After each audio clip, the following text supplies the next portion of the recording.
Welcome everybody on Zoom, welcome everybody in the lecture hall, welcome everybody from the future. Let's continue what we started yesterday, which is storage. It's the bottom layer in the huge stack that we are building this semester. And I have shown you an important distinction between the fully integrated database management systems where you have to ETL your data, to import your data. And on the other hand, we have the data lakes, which are great for analytics, mostly when you want to just read your data. And there will be a lot of that during the semester, even though we kind of look at both sides still. All right, and we saw that when you want to scale, you need to simplify things. The simplest thing ever that you can imagine to store objects is a simple key value model. Huge, billions, trillions of these key values. One of the technologies is called Amazon S3. Another one is Azure Blobs storage that I'll come back to, but it's very, very similar, right? Another lesson of yesterday is that we want to scale out. We saw that it's very expensive to keep getting a bigger and bigger and bigger machine. So it's much cheaper to just buy plenty of identical machines like this and to scale out. So remember, you can scale up, down, out, in. So now we look at REST APIs. Who has already heard about REST APIs? Well, many of you. Okay. Who never heard about REST APIs? Okay. The shortest summary I can give you is that it's HTTP done right, REST APIs. It means representational state transfer. It was actually a PhD thesis that made it popular. And it's part of the many ways you can interact with the system. And many of the systems we'll see in the semester, you can interact with through a terminal, a shell. You can interact with them through a programming language. Then you need to code. You have an API. You can communicate with them via a fancy notebook. Actually, we love that with the TA teams. So this is why we use that a lot in this semester. And then you have REST, which is a communication over HTTP to interact with the system. If you design a new system, and many of you are computer scientists, so you will design new systems, you really need to consider exposing the system via a REST API. It has a lot of advantages. It makes it easy to then add all kinds of additional layers on top, any programming languages that you want to access it with, nicely on top of the REST API. So it's actually the web. It's actually HTTP. So you know Sir Tim Berners-Lee, right? Who heard the name? You have to have heard the name, right? So he's the inventor of the web right here in Switzerland at CERN. So it was already 33, 34 years ago now. And that's, I mean, the web is known enough that I don't need to talk about it. But what I need to say is that you might know the web via human-to-computer interaction. You open a browser, you put a URL, and then a web page appears, and then you interact with the page, right? So this is human-to-computer. But it turns out that the web can also be used computer-to-computer, meaning that a computer sends over an HTTP request and a computer on the other side answers. And the way that this works is that there is a paradigm. You know, it's again the same idea as having a data model, except that here it's more like an API model, if you want. So you start with the idea that everything can be identified as a URI. And when I say everything, we call that a resource. A resource can really be anything. It's something that you want to interact with. And every resource is identified with a URI, which means Universal Resource Identifier. Now, you might have heard of URL, URI, URN, and so on. Today, it just pretty much means the same thing. There used to be fine distinctions between all of these, but now it's all unified. If you really want to use the accurate term, that would be IRI, but I don't think anybody uses IRI. So this is why if you hear URI, URN, URL, that's pretty much it. So it's something that looks like this, that you're familiar with from the browser. And for the details, it's just the terminology, so you know, because they kind of have the same structure. You have a scheme. HTTP is the most famous one, but there are others. Think of FTP, Mail2, and so on. Then you have an authority. It's typically the domains that you can purchase. Who has domains? Many of you, right? So that gives you the rights to create URIs like this.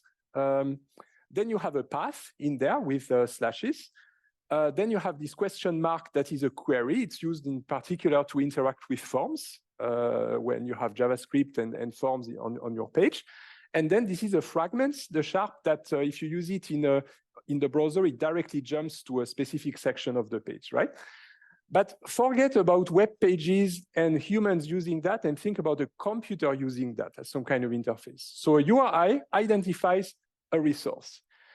And actually, S3, Azure Blob Storage, they all have a REST API. So what do we have as resources in Amazon S3? When we have objects, we have buckets. These are all resources. So I'm going to have URIs for objects and for buckets, and then I'm going to interact with them. This is an example on top of the URI that corresponds to a bucket, right? So you have the name of the bucket here, .s3, blah, blah, blah. Here, this is basically the data center or the region of the world that you are using, sorry. And here you have an object where you just have /object name. You don't have to know this by heart, the scheme of the URI, also because it changes. Every couple of years, they do a redesign, they stop using some formats, they create new ones. All you need to see here is that there is some bucket name and some object name, and then when you paste this together as a URI, that gives you a way to access it or to identify it. You might also see, when you interact with these kind of systems, another scheme, not HTTP, but S3, which is actually a scheme. There is also S3A, S3N, and then it's simpler because you just put the name of the bucket and the object name in there. So it's even more compact, right? But it doesn't really matter which one we actually use, right? It's just some sort of URI. That's one half of what you need.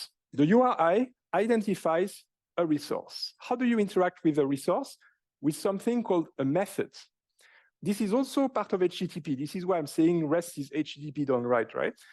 So we have, let me give you 4 of them. There's more of them, but 4 of them. And I'm sure you heard about them. Get, put, post, delete. Who heard about this? Right, many of you, all right. So what I'm going to say shouldn't surprise you, right? You cannot get a resource, you can get a representation of a resource. Right? The resource might be an object in the Internet of Things, right? It might be a light bulb. But what you get over HTTP is not the light bulb. What you get is some XML or text or JSON, so it's a representation of the resource. You can put somewhere a representation of the resource, delete the resource, or post something. So let me go more into the details in a few slides. It looks like this. So you send a request with a method and your URI and possibly some more things. Header and body, and then you get a response with a status code. You all heard about the status codes like 404 and so on. And then again with a header and the body. If you interact via a browser, the body is going to contain the HTML or images, CSS, JavaScript, and so on and so on. And here, that's the part that I don't show to the non-computer scientists to not scare them, but this is actually text, right? It goes over the server, it's a client server, you just send text and receive text. All right. This is HTTP 1.1. Now there's even HTTP 2, HTTP 3, right? So it keeps evolving, but the principles are the same. Now, a few guidelines, because you can get it wrong. And here I'm talking about you if you implement a REST API, you expose as a REST API, then there are things you could do wrong. Get must be side effect free. Because of course you could implement a get, an implementation of get that would modify things. You shouldn't. Get should be side effect free. There's an exception. It's the logs. You can still log stuff that, you know, like what most servers do, Apache and so on, but this is not really considered a side effect, right? Of course, for data protection, it is, but for the working with the resource, it should be side effect free. Just returning some representation of the resource. Put should be idempotent in the sense that if you put something into the URI and you do it again and again and again and again, it should just do the same thing, right? So it's useless. You could just do it once. Okay, so put is idempotent. And then if you get after a put, you should get the same thing, right? You put something, you get it back. That's obviously should be what you have just put in there, right? So get put. Delete just gets rid of it, right? And then if you do a get, you should get a status code. What status code should you get?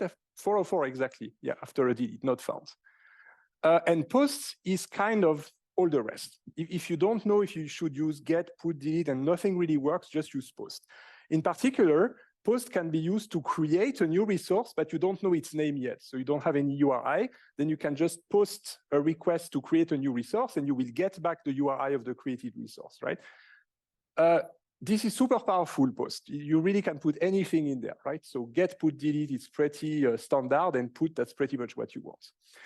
And then you can document that. There's actually formats to document your REST API to explain what does it do when you do put, delete, get on objects and buckets, right? On S3, you can imagine, right? You can, that way you can create buckets, create objects, get an object, delete an object, and so on and so on. All right. Something that's for the geeks.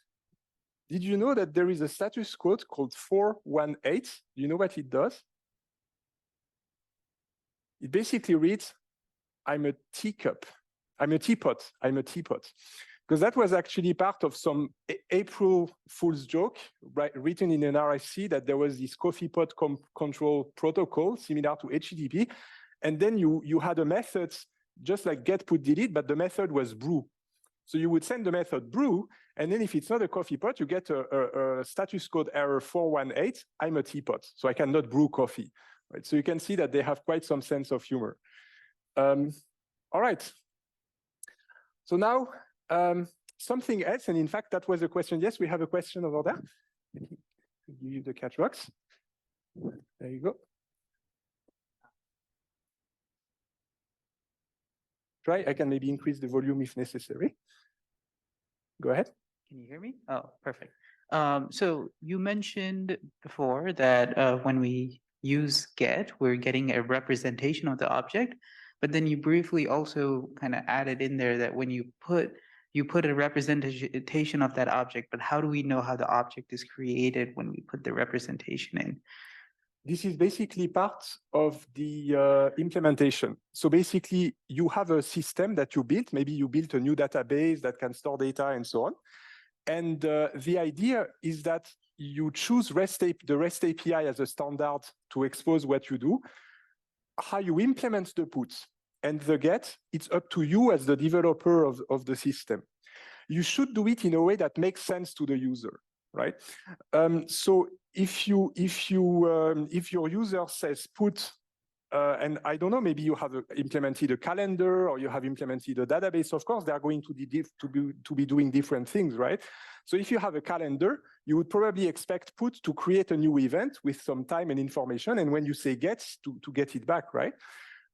You might also want to consider that there can be several syntaxes, right? You can use JSON, you can use XML, you can even give the choice that the user can get and request XML or request JSON, right? So you see that there's a level of abstraction on that. But really, the details of what the methods do, it's really your job to define it, right? But you should just adhere to the general guidelines so that your users are not too surprised when they use it. So if you implement put and then it deletes something, then obviously that's not very intuitive, right?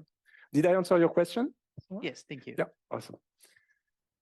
So now, this was a question that was actually asked yesterday. Since we have a simple key value model, how do we deal with paths? What if I want to have directories?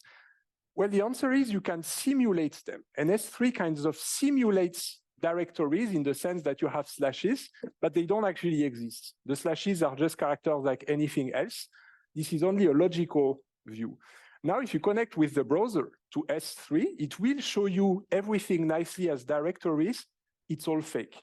It's only really the UI that does that, but really behind in S3, it's just a string that is the key. So the slashes are just characters like anything else. So you can simulate a file system. In fact, it's quite practical for data sets, right? Because then you can organize your data sets in directories. And we'll see you can even use the star in order to select everything in a directory and so on. All right? So physically, it's just keys. Logically, you can simulate some sort of hierarchy, but it still doesn't make it a file system. Another thing you can do with S3, and that's actually very popular, is static website hosting. You can put your websites in there, but not websites with PHP or Java or anything dynamic, just boring websites that just return the page statically, right? And images and so on. The reason it's very popular is that it's extremely cheap. It's kind of the cheapest you can ever have, just not S3, right? Also Google, Azure and so on, they have equivalent options, but it is extremely cheap. And the reason is that we saw the capacity has evolved, like we saw billions, a factor of billions over the years. Storing is cheap, right? So this is the reason why it's very handy, and you don't need to set up any web server and so on, right? So the JSONic website is actually hosted on S3. And of course, you would hide this behind the domain, right? You wouldn't actually give this URI. It exists, but you would put a domain in there. All right. Something else you can do besides static website hosting is hosting data sets. And we'll look at that in details in this and next week and the week after that.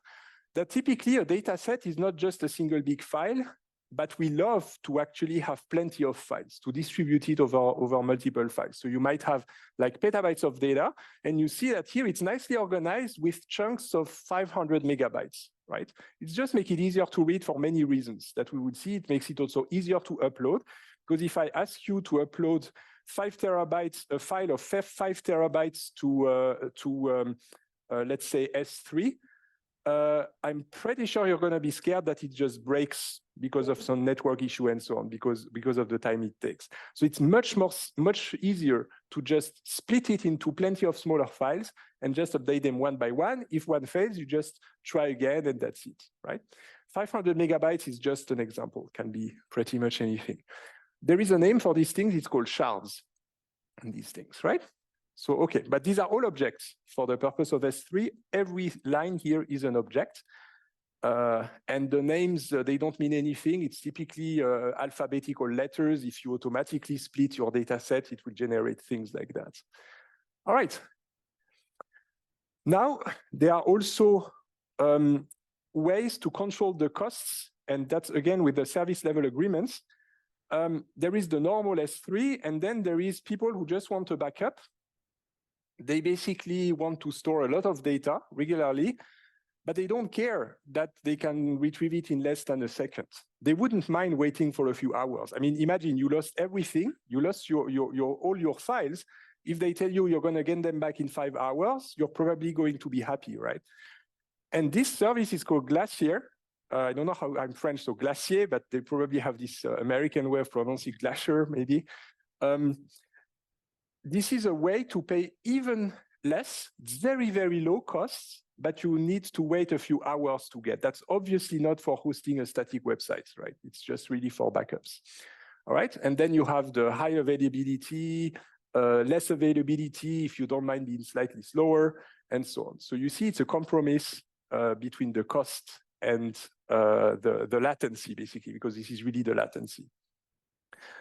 All right, so I explained to you S3. Sadly, the implementation is proprietary. It's not open. We have no idea how it's implemented. But it's still a great example of very simple API, right? And it's a very popular one. Now, there's also an equivalent with Microsoft Azure called Blobs storage. They have a paper. We can even give it to you if you're interested, because they give a few details of the implementation. You can assume some of the things are probably similar with S3, right? So let me just say a few words, but it's going to be quick. Let's compare them. So we have, this key value model. We need a way to identify objects. How do we identify an object in S3? With an object and a bucket, right? So I need a bucket ID plus an object ID, and that gives me the identifier. In Azure, you have 3 components, not just 2, but 3. You have your accounts, that's your email address or whatever name you gave to your account. Then you have a container, just like the bucket in S3, and then a blob. What does it really mean? It just means that a container can have the same name across accounts. You could call a container with a certain name, and somebody else might use the same name. But it's OK because you have the accounts to distinguish. In S3, you can't. The names are unique worldwide. If somebody already picked a bucket with a name, then you cannot actually use it anymore, right? So it's a really superficial difference. Then in the object API, there is a way that I haven't told you.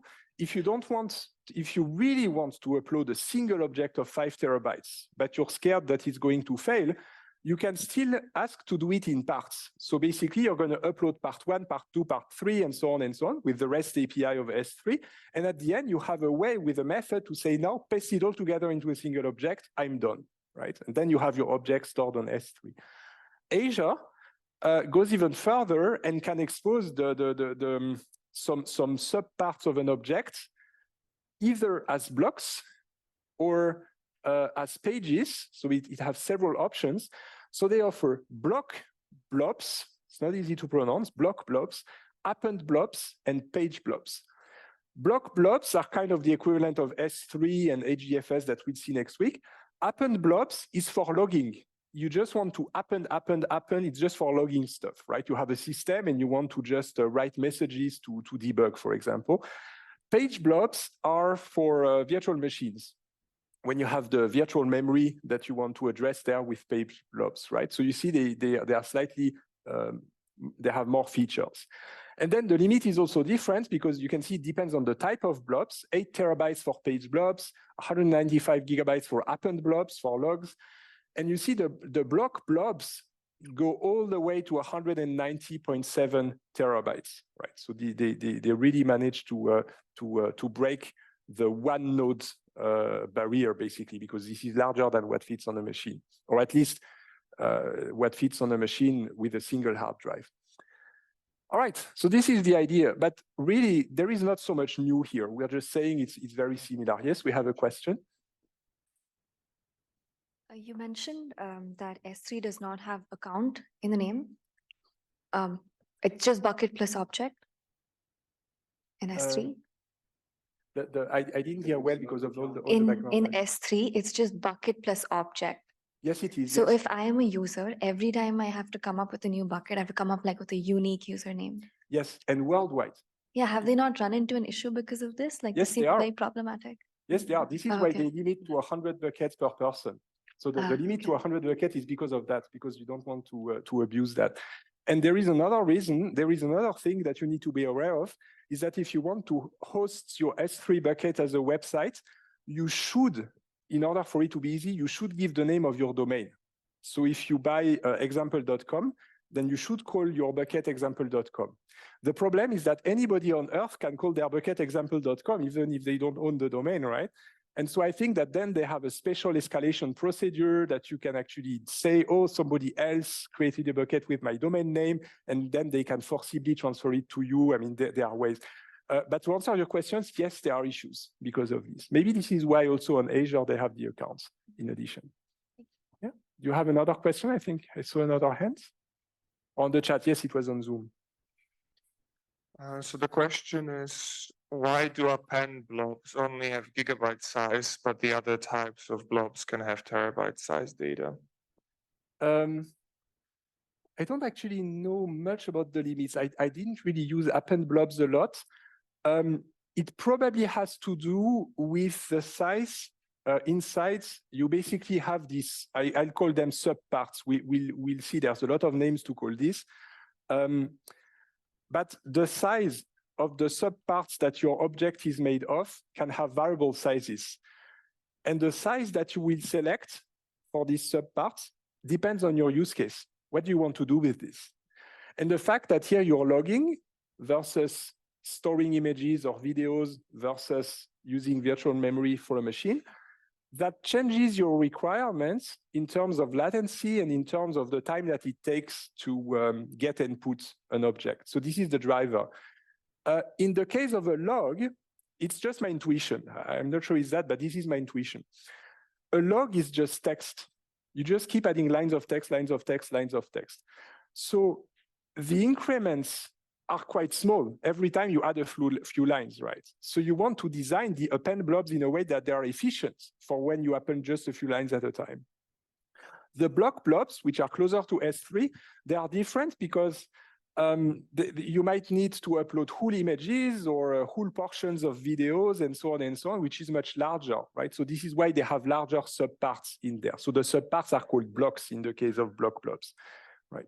So this is kind of the intuition that for a log, it's more optimal to append smaller subparts. And so as a whole, the size is going to be smaller. And then you recreate yet another object every time you want to log more, right? It probably also has to do with accessing the log when you want to actually debug. If you have 190 terabytes of log, that might be tricky to actually debug and find what you're looking for. That's just my intuition. Did I answer your question?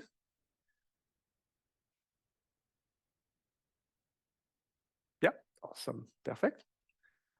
All right, now something else, because they give us details that Amazon doesn't give us. So they obviously have data centers all around the world. And in the data centers, now you know that there are these racks that have these piles of nodes, these piles of machines. And they typically have 10 to 20 racks grouped together. On every rack, there are 18 storage nodes. So it means you can imagine that these are servers, but together with hard drives. So you might have, you can imagine several ways of doing that. You can have one hard drive on every node, or you can have multiple drives on the same node, right? And one of you actually made this remark that in some cases you could even have a huge quantity, like 500 terabytes connected to a single machine, right? We'll see during the course, you'll get an intuition of when and when not it's a good idea to do that, right? But basically, they have these 10 to 20 racks with 18 nodes, and the total of the drive stored on these is 30 petabytes in total for all of this. It's basically a room in the data center. So it's 30 petabytes at a time, and you have 30 petabytes every time you create another room with all these racks and all these nodes.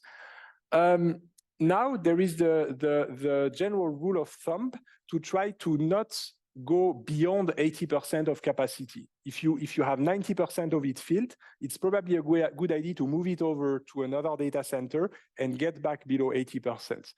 The reason is simple. You don't want to run into troubles if the space is full, right? So it's just to be safe, you just keep it below 70 to 80% of storage capacity, all right? And then what happens is that you can replicate. We'll see how important it is to replicate the data. So you can replicate the data, store it multiple times within the same room, within the same storage stamp. You can also replicate it across data centers, have copies in different cities or even in different countries. The replication within a stamp is synchronous, meaning that when you send your object, you have to wait until the replication is done within the same storage stamp. Across data centers, it's asynchronous, meaning you don't have to wait until it's done. It's just going to be done later in the background, right? So this is the difference between synchronous and asynchronous. These are generic concepts in computer science that apply to many other lectures, and we'll also see them a lot of times in this lecture. Now, why do we need to put it in several data centers? So there are different reasons why you need to spread it all over the planet. One of them is the latency, because you might have customers all over the planet. And if you have your data center in the US and customers in Australia, then it's going to take a while, right? It seems fast because, of course, the speed of light is just a matter of maybe a few hundreds of milliseconds.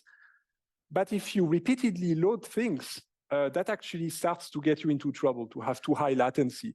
So now if you have data centers all over the planet, when a customer connects, you just serve their requests with the closest data center to them, right? And then you basically have a smaller latency.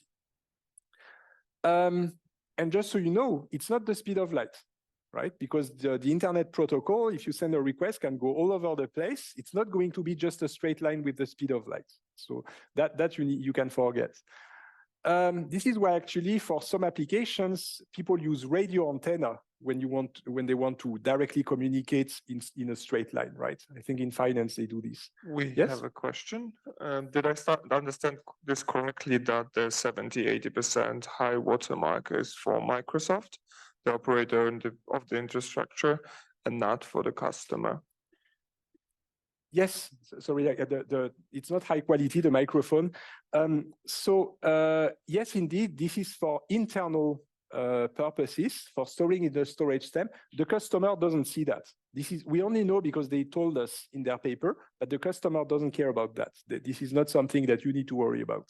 They'll deal with it. If it's full, they'll move it over to another group, to another storage stamp. You won't even be aware of it, right?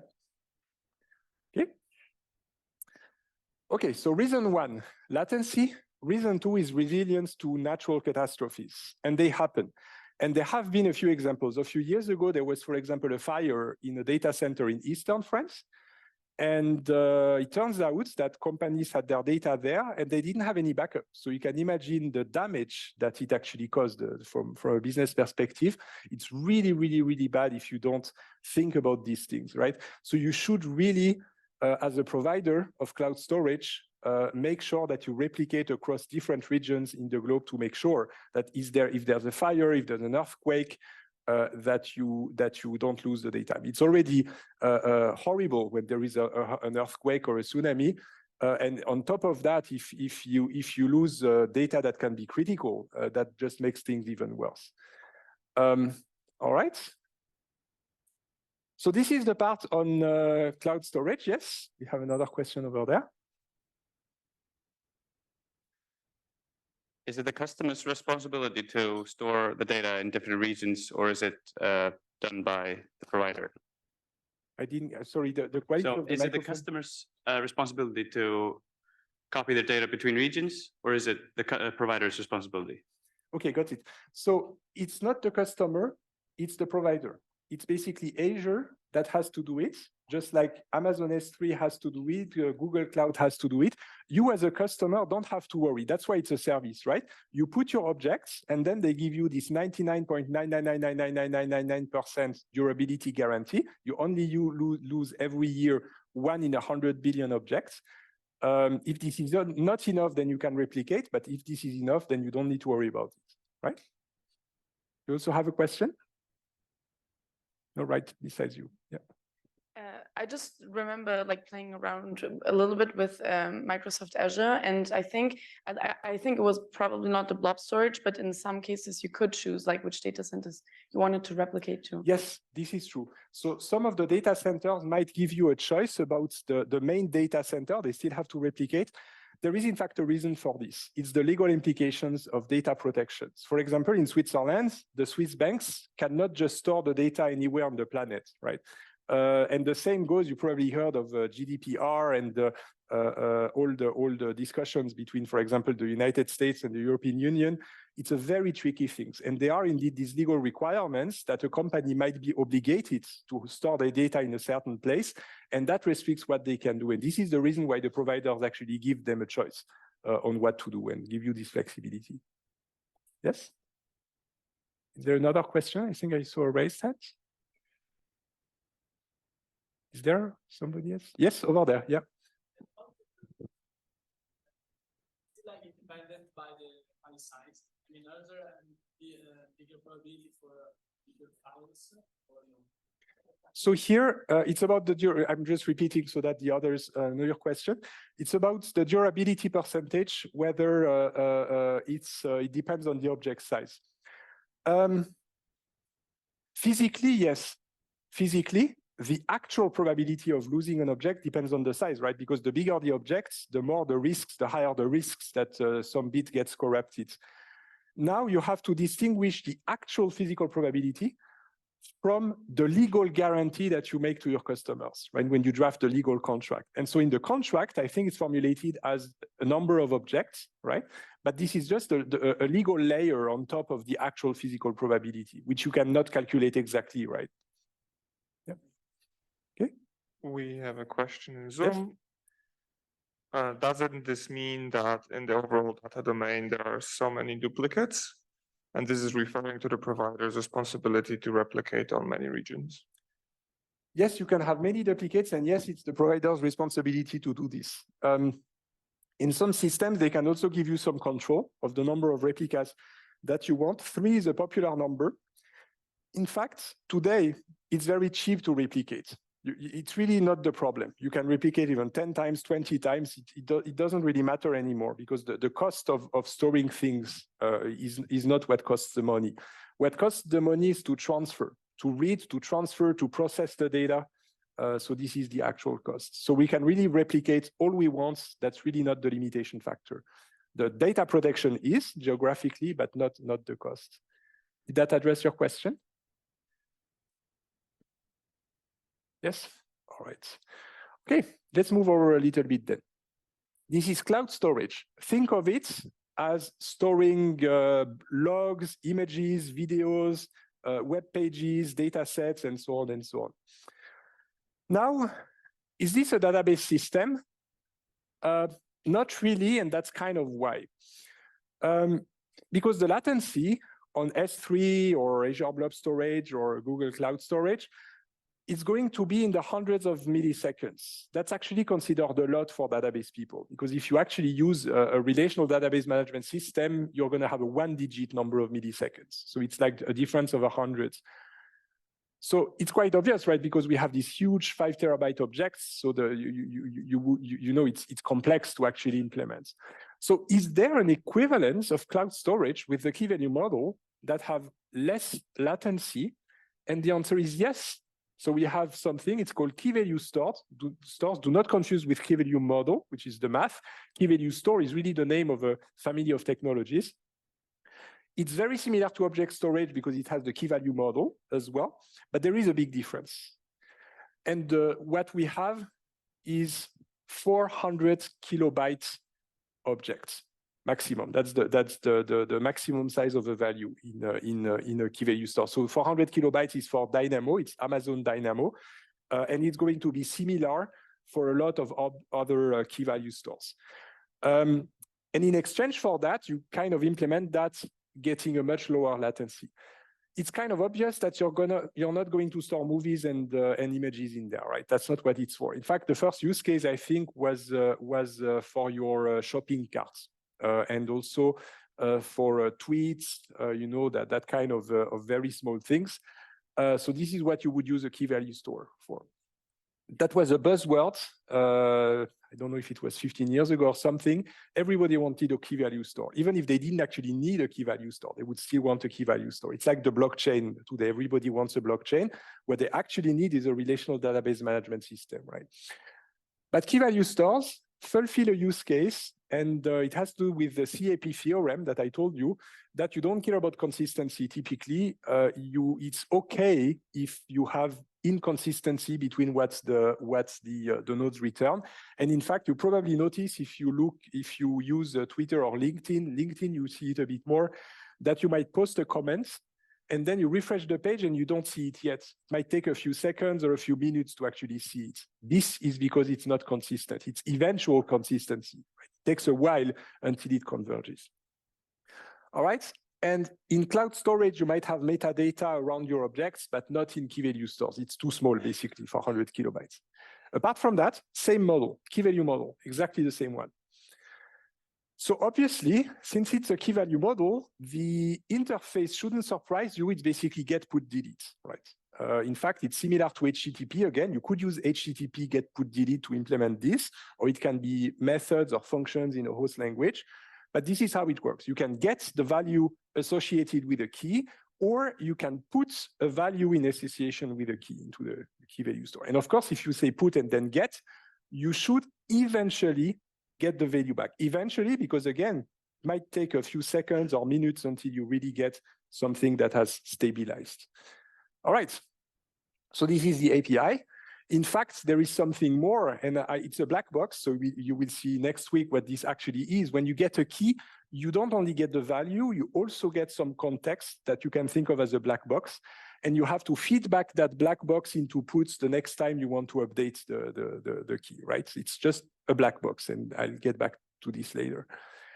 Now, I already told you that it's eventual consistency instead of atomic consistency, because you accept that multiple nodes might not have the same version. The performance is much better. It's very, very fast. When you click to send your comments, it's like immediate, or when you tweet. It's very highly scalable. You can spread it all over a cluster. And it's more simple than a relational database management system. So that would be a good old relational database management system with SQL from the 70s on the right and a key value store on the left. All right, now let's think abstract data types, which I think you had in algorithms and data structures courses. What is that data structure? The abstract data type for this. A hash map almost in the sense that a hash map is a physical implementation already. You already say it's a hash. It's a hash table would be another one. It's part of the hash map. You have the word in hash map. It's one of the two. The map. It's the map. So the hash is, you basically have the map that basically says you associate a value with a key. And then you can have a hash map, a tree map. So there are many, many ways to implement a map, many, many different ways. So this is, it's kind of important to basically understand that there is the abstraction, the abstract data structure, a list, a map, a set, a bag. These are abstract data structures. And then there is the actual implementation. And in Java, for example, you have like a tree set, hash set. These are all implementations of sets, right? Distinguish the implementation and the abstract data type. On the logical level, it's a map. However, you're not very far away with hash table because we are actually going to implement that as a distributed hash table. So you are on point with the actual physical implementation. It's going to be a hash table. So it's also called associative array, is another name for that. But of course, it's not on a single machine. It's distributed all over a cluster, right? So we know that we have all of these nodes, cheap nodes in a data center, maybe thousands of them. And we have a few requirements for our system, for the key value store. First, we want to be able to add nodes and remove nodes flexibly. We don't want the system to break if we do that, right? That's the first requirement. The second requirement is the symmetry, meaning that we don't want something centralized in any way, right? So all the computers are kind of equivalent to each other at first. And we also don't want any leader in it. You might wonder what's the difference between the two, right? Because if it's symmetric, you would assume it's not decentralized. Not exactly, because you could have something symmetric with the election of a leader. So it would be symmetric, and then you get something centralized because you elected a leader. But here we don't even do that. We don't even elect any leader there. And finally, you want heterogeneity because you want to be okay if some machines have more CPU, more memory than others. That's totally fine. So these are the requirements. So what we are going to have here is a peer-to-peer network. All of the computers that we have, the nodes, they can communicate with each other. Okay, so this is a peer-to-peer network. And I see that it's 2 more minutes, so I'm going to finish on that one, saying that if I want to do a pun, the key point to understand is that every key in the system is going to go through a mixer and be hashed to a 128-bit ID. It's a hash through a hash function. And then we're going to work with the hash functions because we're going to organize them in a ring like modulo 2 to the power of 128. So this is all logical, and I told you how we map that physically to the actual nodes in the data center. So now, hoping that it's going to work before you leave. This is what I wanted to do the other days as well, but didn't always work. I just want to control my speed. Am I too fast? Am I too slow? Are you following what I'm telling you? I can adapt, basically. So I just will ask you regularly about this. So you'll have the exercises, the exercise sessions on PostgreSQL. The students in previous semesters wanted to spread learning the JSONic language throughout the semester. This is why you have a first tutorial that is on the lecture material page. Please do it every week. It just spreads the learning over the semester. We used to do it only in the last week of the semester. Now it's a bit more even. All right. So this looks good. My goal is to have a majority between 80 and 99%. Do not worry if you are at 50% or less than half, because we are here, the TA team is here, and you can ask questions, post on the forum, talk to each other. You have the chat, the element chat for this. So you are here to learn, and we are here to help you. So thank you very much. This is it for today. Enjoy the exercise today and on Friday, and I will see you next week at 2 p.m. in E7 next Tuesday. Thank you very much. Goodbye.